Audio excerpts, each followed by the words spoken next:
From the AM/FM 24/7 radio network, broadcasting from AM and FM stations around the country. Welcome to the Small Business Administration award-winning School for Startups Radio, where we talk all things small business and entrepreneurship. Now, here is your host, the guy that believes anyone can be a successful entrepreneur, because entrepreneurship is not about creativity, risk, or passion, Jim Beach. Welcome back to School for Startups Radio. I hope you're having a great day and using today to make yourself a better entrepreneur. I believe our next guest will really help you with that. I'm very honored to have Melinda Emerson. She is a New York Times columnist, a Huffington Post columnist. She is the best-selling author of Become Your Own Boss in 12 Months. She runs a Twitter party every Wednesday night called hashtag SmallBizChat, which I had the honor of being on a couple of weeks ago. And she has a great resource for you online at her website. And I'm very honored to welcome Melinda Emerson to the show. Melinda, how are you doing today? I'm great. I'm so happy to be here with you, Jim. Well, thank you. It's an honor for me. You are, I forgot to say this, Forbes magazine ranked you the #1 entrepreneurial woman in the world to follow on Twitter. So it's our honor, Melinda, to have you here today. Well, my favorite thing in the world is to talk about how to end small business failure. So I am absolutely happy to talk to you about that, Jim. Excellent, excellent. Melinda, when I was studying your resume and getting to know all about you and everything, the question that I just wanted to know that was just the foremost on my mind is, how did you become such the guru that you are? Like, were you like 7 years old and out there selling lemonade? Take us back to the very beginning. My joke is that I started in front of my mother's house when I was 12 with a lemonade stand. Excellent. But it's not really true. I have been an entrepreneur for 14 years.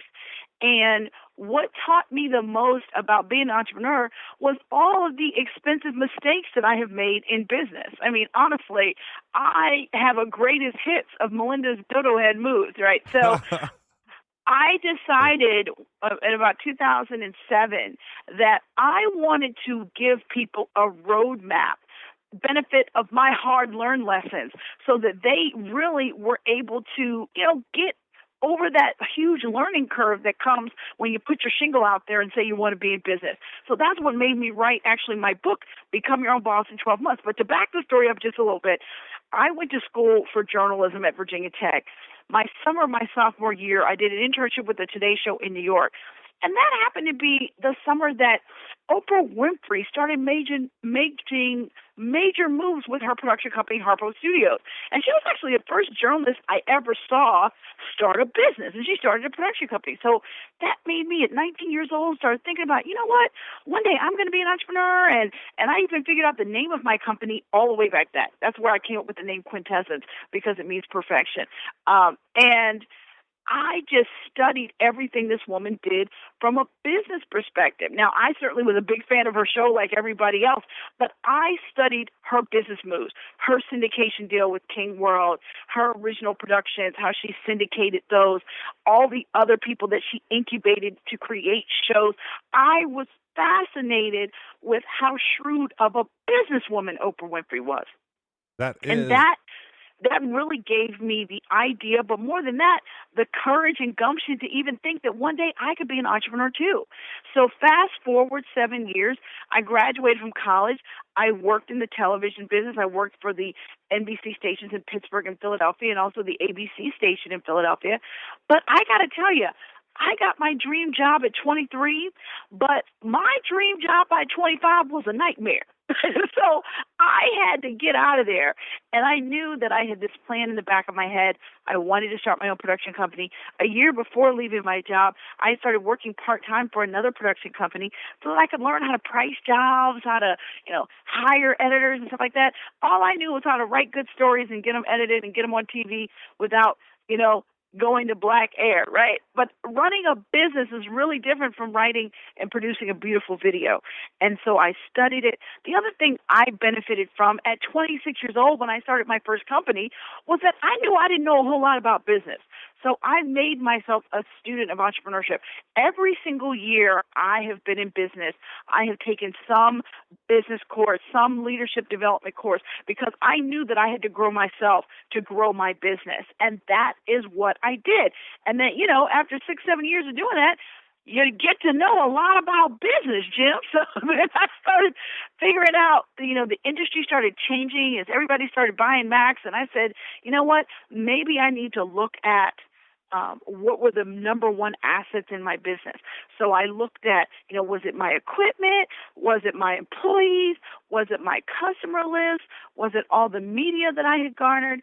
Being a young African-American woman in an all-male industry made me into a media darling. So I won all kinds of very high-profile awards and got a lot of media attention. And I started being asked to speak on panels and do workshops and give people my secrets of success. And what I figured out was that I really enjoyed doing that. And so when I did this assessment of my business, I said, you know what? The most valuable thing in my business was what I learned from running it. And I am going to figure out how to bottle and sell that. Well, that makes a lot of that's sense, what I Melinda. did. Excellent. Excellent. Let me ask you, Melinda, my biggest mistake, that like if one tiny little single incident that I'm perhaps the most ashamed of, was when we remodeled our offices and made them beautiful and huge with loading docks and all of the stuff that we needed at my first business. I got those dancing laser logo machines that you see at the NBA games, that project your logo down on the floor. I got 3 of those for my lobby at like $12,000 each. Wow. Did you do anything dumber than that, Melinda? Well, I had office space in Center City, Philadelphia that I was paying way too much for because the wage tax and the gross percent sales tax was exorbitant taxes for us to be paying as a small business. When I moved my business back out into the suburbs where I actually lived, it was like I had given myself and my husband a 7% raise each with the tax breaks we got. Poor real estate choices for offices can be one of the biggest mistakes that entrepreneurs make. When finally they get the break, they have outgrown their garage, their basement, and they finally get office space. I think they usually get too much and end up getting burned. Have you seen that too? Absolutely, particularly because commercial real estate space, they're trying to get you to sign a 5, sometimes even a 10-year lease, and you've got to be extremely careful about what it is you're doing when you're signing leases. The other thing, too, is you should not sign a lease that a lawyer does not look at, particularly if you're going into a franchise or something like that. You got to make sure that somebody's looking at these agreements before you sign them. Melinda, you did something that I really love to recommend. Went out there and got some experience in the industry first. You said you went out there and got a job at a production company so you could learn how to price and how to send out bids and stuff. Do you agree that even if you are 20 years old and you're 100% sure that you're going to be an entrepreneur, that the average person, 99% of people, are better off going and getting a job for a while before becoming an entrepreneur? Absolutely. And the reason why I say that is because people need to go work for a business like the one they want to start so that they're real clear about what they're getting into. Sometimes people start restaurants because they like to eat, or they start a bakery because they bake great cakes, and there's such a huge difference between baking great cakes and running a bakery. And so I think that people need to get some real-world experience. There's really 5 reasons why small businesses fail. And the number one reason is because people don't have a life plan. People don't have a realistic idea of what it is going to take to operate their business. Like some magic fairy is going to come and lock and unlock the door every day in their business. The second thing is that people have no network to sell to. It is astonishing to me how often people with no friends will start a business. And worse, those are the people that are attracted to multi-level marketing businesses where the whole point is to call up all the people you know and try to get them to sell for you, let alone buy from you. That's hysterical. And then the third reason why people fail in business is because they simply don't save enough money. Look, the money to start your business is going to come from your right or your left pocket. And if people who have savings have have options. And people just do not understand that sometimes it takes 18 to 36 months for a small business to break even, let alone replace somebody's corporate salary. So it is extremely important that you have your own money. You got to put your own skin in the game. And then the fourth reason is because people chase anybody that they think has money and not have a specific niche target customer. And the fifth reason, and this is the deadliest reason, if you do not manage your household with a budget, you will not manage your business with one. And successful businesses are run based up-to-date financial information. You need to know by the 15th of the month how well your business did last month. You got to learn how to read a balance sheet, a statement of cash flows. Melinda, you have to understand what's going on with the numbers in your business. You're using all sorts of words I've never heard. Budget? What's that word? That's a new word to me and a lot of my listeners. Budget, honey. You need a budget. You shouldn't send $1 in a vending machine that's not in a budget. I'm serious. People need to understand how much profit is in every sale. And unfortunately, people in America have a fear of math. So because of that, people do not do what they need to do in terms of understanding all of their numbers in their business. Most people can figure out what their direct costs are, right? What their inventory costs, what their labor costs. But there's all these other soft costs that have to go into your pricing model as well. Your overhead, your general administrative costs, your legal costs, your marketing costs, your secretary costs. A percentage of all of those expenses need to go in your pricing as well. Otherwise, you might be making sales and not be making any money and not even know it. Yep. You just make it up on volume then, Melinda. Right. That's what it is. No, what you're going to have is an expensive hobby. You're not going to have a business. That's what's going to happen to you. I love it. Yes. All right. You said that, and I love this about you too, that every year you dedicate yourself to improving your skill set somehow. Take a class, read a book, do something.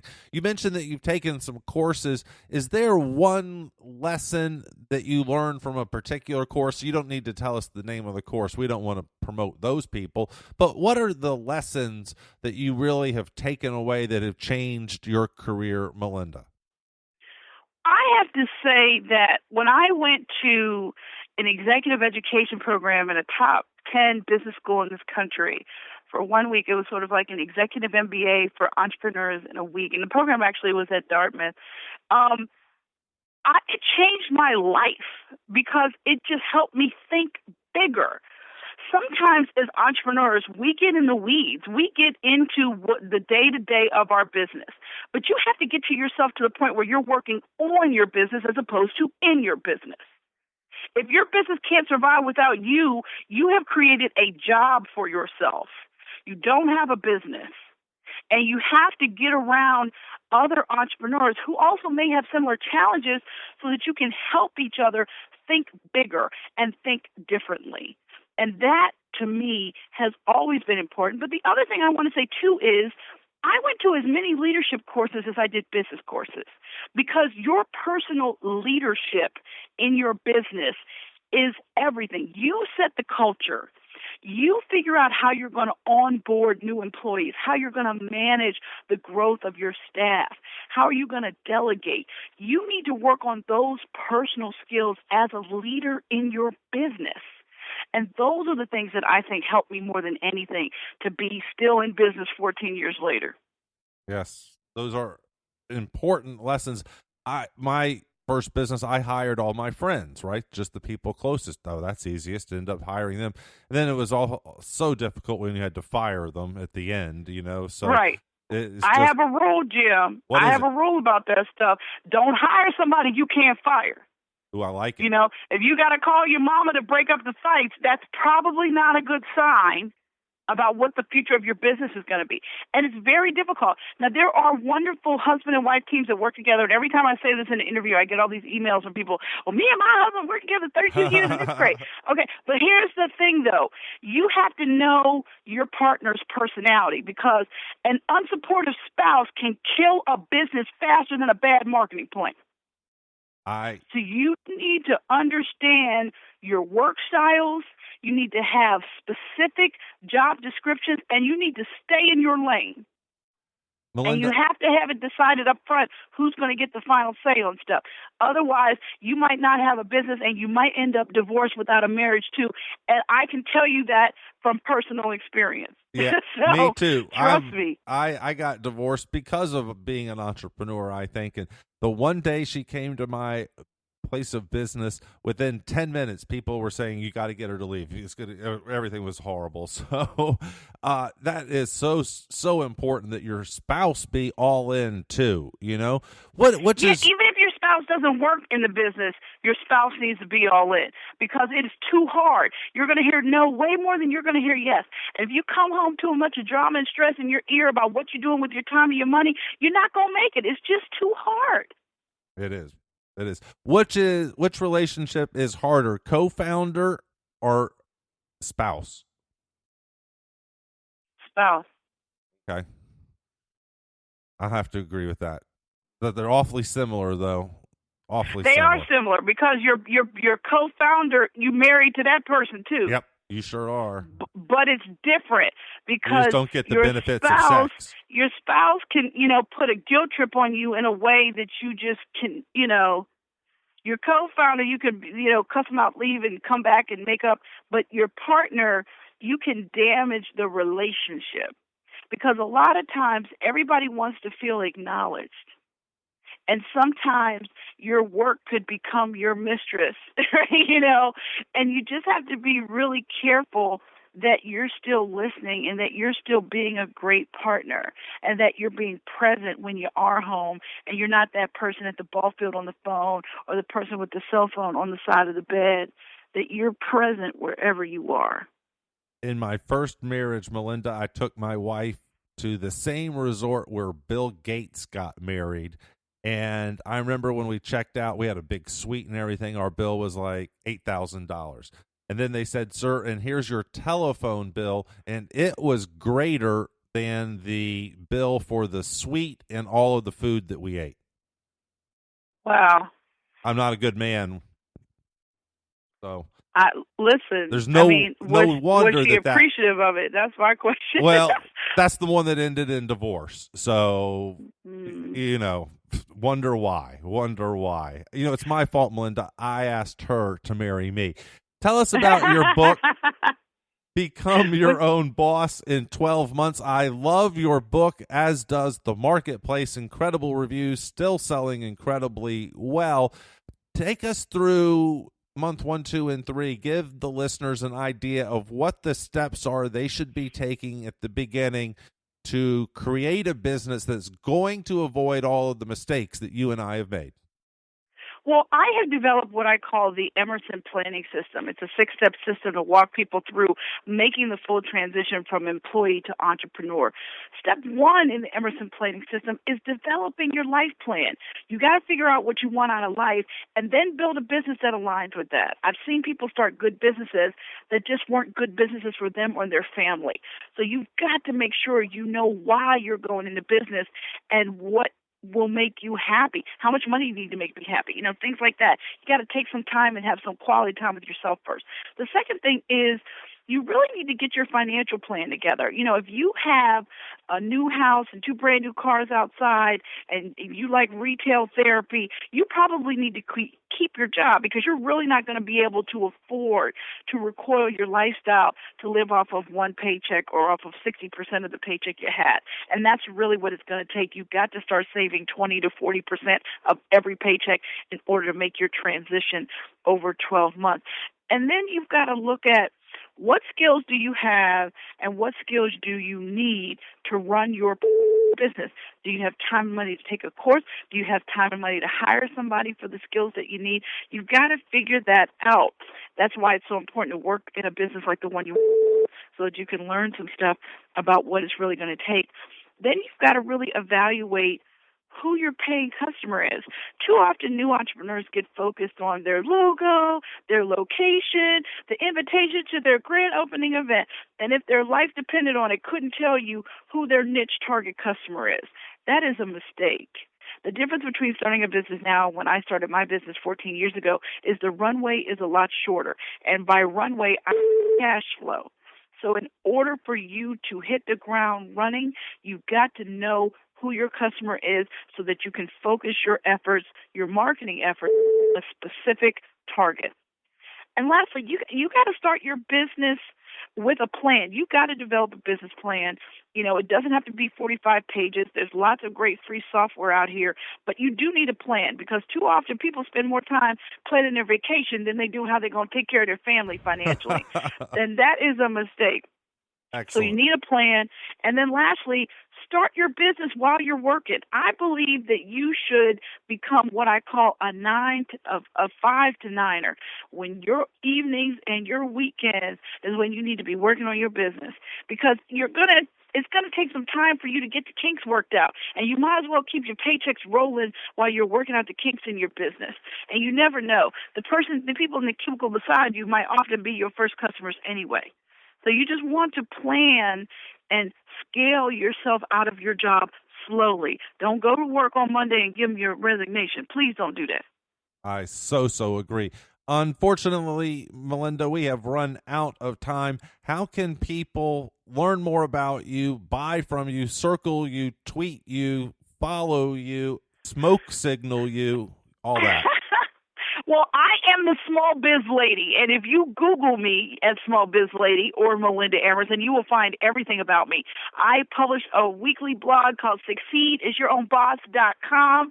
If you love the New York Times, you can follow me on Fridays in the You're the Boss blog of the New York Times. And certainly, if you're a Twitter user, you can join me every Wednesday night on Twitter between 8 and 9 p.m. Eastern for Small Biz Chat. All you have to do is put in pound Small Biz Chat, or what they say now, hashtag Small Biz Chat, and you can follow the conversation every week. And if you miss it, don't worry. Every Thursday morning, I publish a complete Q&A from my conversation on Small Biz Chat the night before.